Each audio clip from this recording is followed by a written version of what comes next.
In an ancient Lakota culture, marriage is not really a big deal. Neither is divorce. Because the ancestors knew that people change. So therefore, they got a family system by watching the buffalo people. How the buffalo people organized when they first came on the earth. Our ancestors saw that, and they noticed that it worked. I'll do this real quick. It's a fast example. I'll use myself. Teoshpai system. My mother is, of course, my mother, and her sisters are also my mothers in this system. All the men that are partners with these women, those are my fathers. And all the children are my brothers and sisters. And any one of the parents can discipline any one of the children. They're equally important. Now, my mother's brothers are going to be my uncles. Their wives will be my aunties, and their children will be my cousins. Now, on my father's side, since my father's wife was my biological mother, in this side, my father's brothers will be my other fathers, and all the wives of these men are my other mothers, and the children from these marriages are my other brothers and sisters. And that will always stay like that, no matter what. Even if one of my biological parents dies, I still have lots of mothers there to care for me. And they're going to take me just like my biological mother. So there's no orphans. Even if my mother and father split up, all these mothers are still my mothers. So I'm always going to be loved.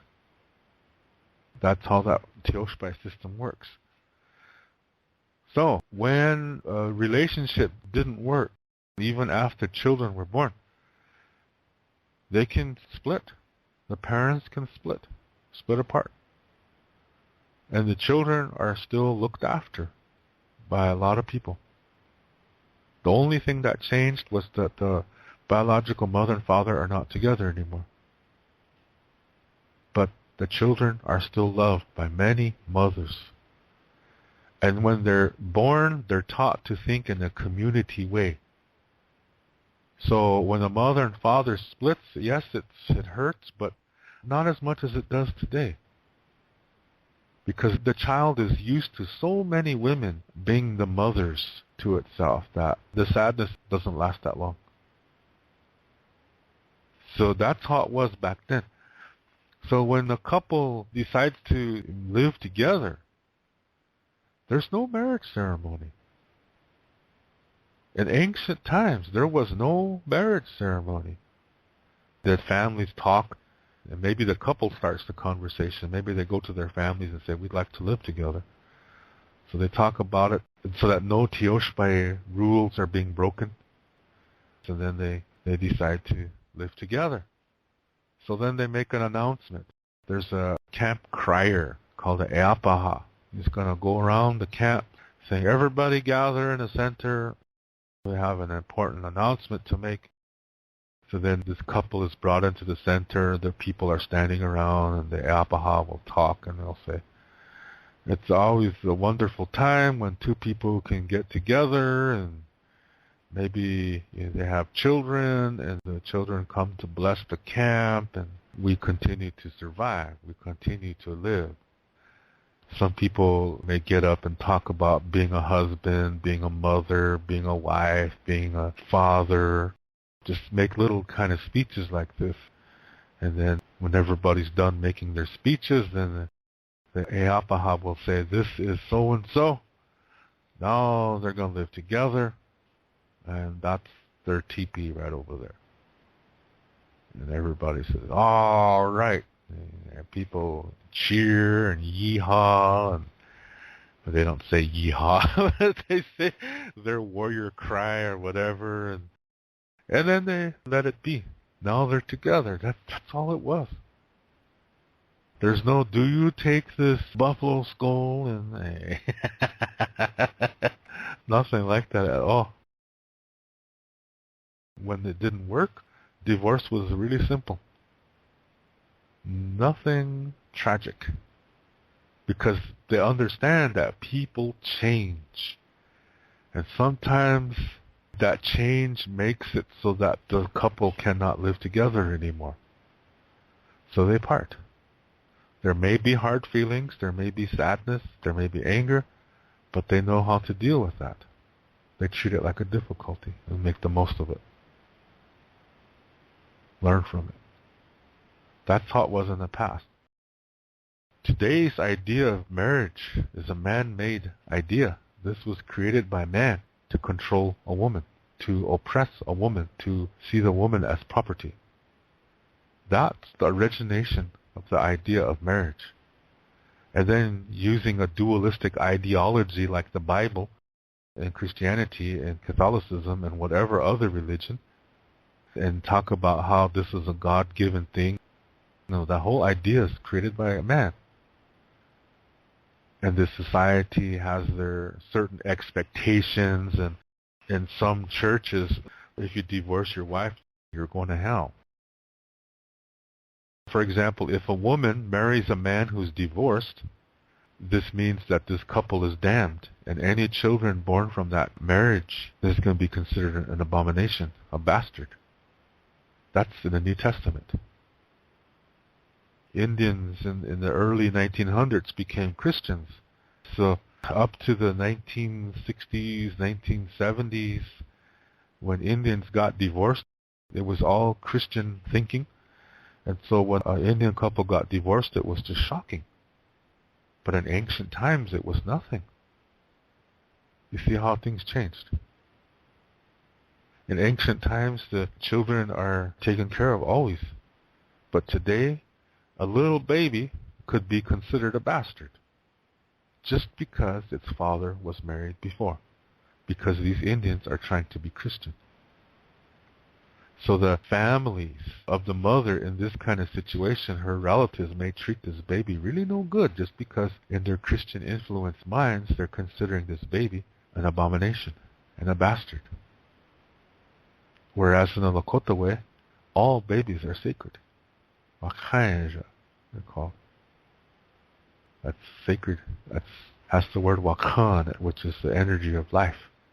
It's the sacred energy of life. You see the difference? We're not like our ancestors.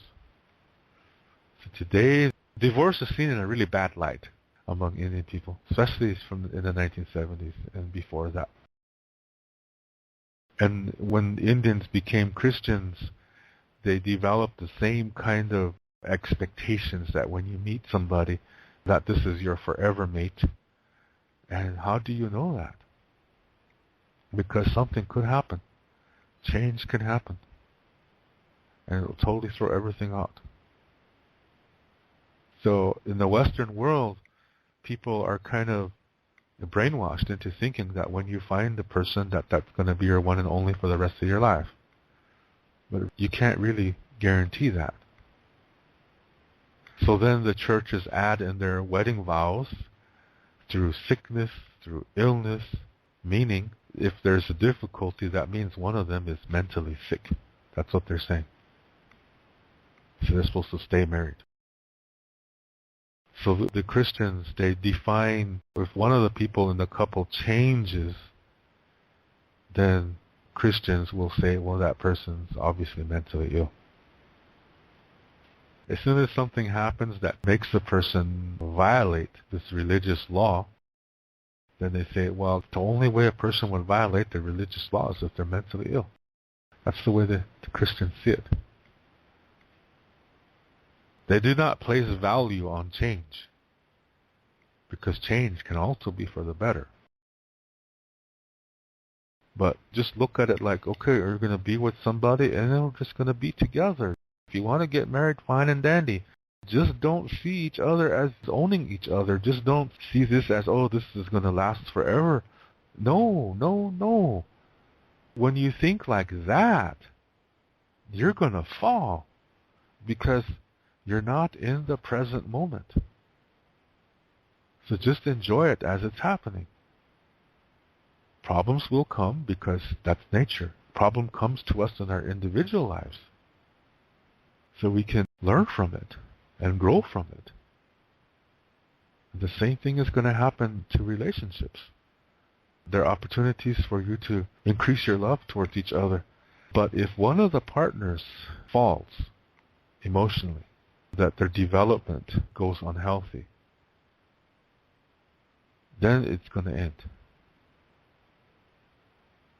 That's why I said just enjoy it as it's happening. And then when the change for the worse comes, and you're the healthy one, it's unfortunate, but you do have to go through a healing process. But it will work. It will work. And as you do this healing procedure, that energy is going to return to you 4 times as strong.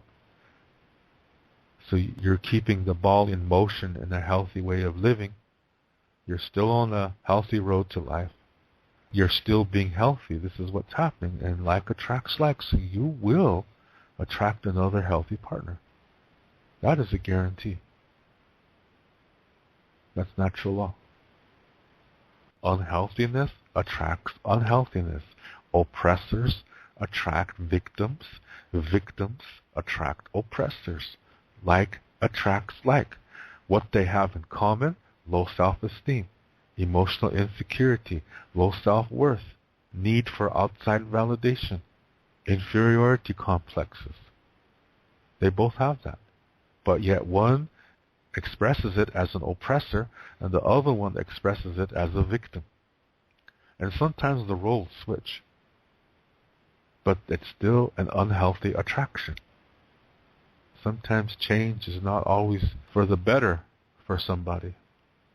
But if other people are involved, if other people maintain their well-being, they will continue on.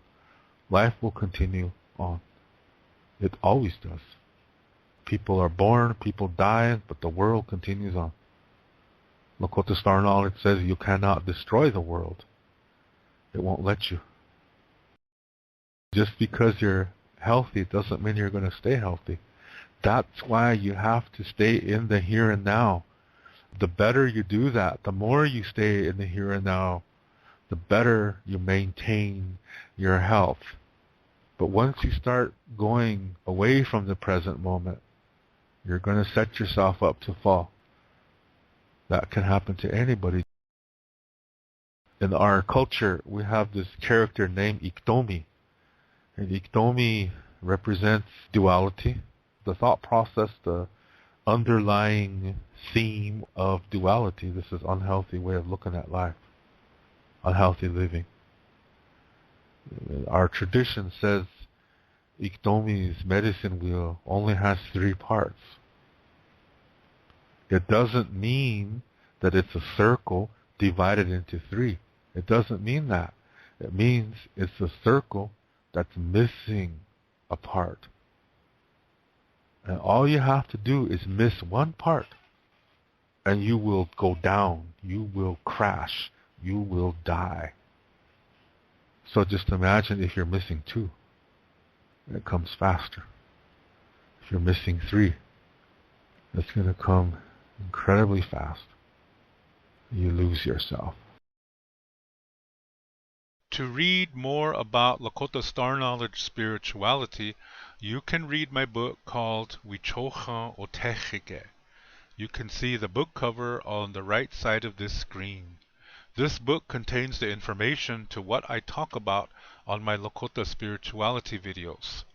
To purchase this book, please click below where it says Show More.